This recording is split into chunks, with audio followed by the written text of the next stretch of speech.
Hello, I am Pastor Amelia Jordan, and I would like to thank Bishop Quentin Jordan for allowing me to speak behind his sacred desk.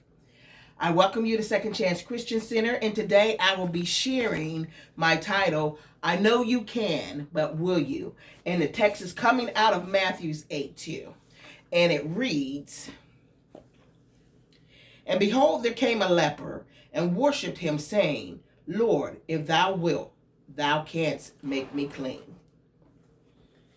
As I said, my title is, I Know You Can, But Will You? Here we have a man with leprosy who seems to be following Jesus from a distance and watching as he teaches the people. Remember, lepers were not allowed to come amongst the people. But after following, this man knew that his opportunity for healing was as close to him as Jesus. We know Jesus heals. How do we know Jesus has the power to heal? Well, there are many examples as to Jesus' power to heal throughout the four Gospels. My first point, Jesus heals all who believe. Coming from Matthew 8, verse 2, God wants us whole. It says in verse 2, you can make me clean, is what the leper said.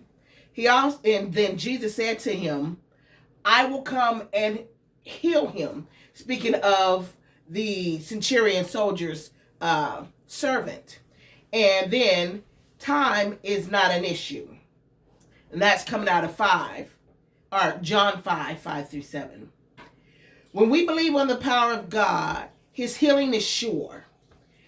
My second point, all things are possible to those who believe. There is nothing too hard for God. I will be clean. That's Jesus talking to the leper in verse 3 of Matthew 8:2. No, Lord, just speak your word, which is coming out of verse 8. And that again is the centurion soldier speaking to Jesus, because he knew Jesus had power and authority to go ahead and just speak the word. You know, a lot of times we want to touch, a physical touch from a person, but if our hearts believe, God can and will heal. His healing power is in our faith. It's not in somebody touching us to give us the healing. It's in our belief in God and his ability to heal. And then we know that Jesus said in John 5:8-9 to the man who was born crippled, rise up and walk. So that also lines up with there's nothing too hard for God. A man born with the inability to walk, Jesus healed him and gave him the power to walk. Not only did he give him the power to walk, when he told him to rise up and walk, as soon as he got up onto his feet, this person who had never walked before had the strength in his legs, in his muscles and joints to actually walk. You know, many know if you've been even in a serious accident of some kind, you have to retrain your muscles.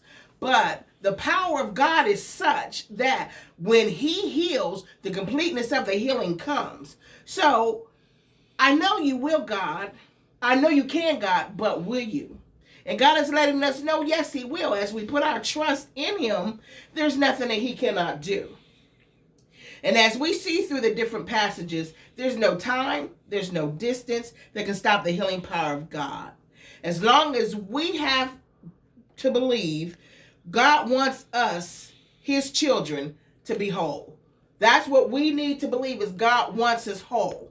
We're walking in the power of God. So no matter how long you've been dealing with this particular ailment, sickness, whatever, God has the power. As your faith comes alive and you stand on it, I know you can, God, but will you? The answer, yes, I will, my child.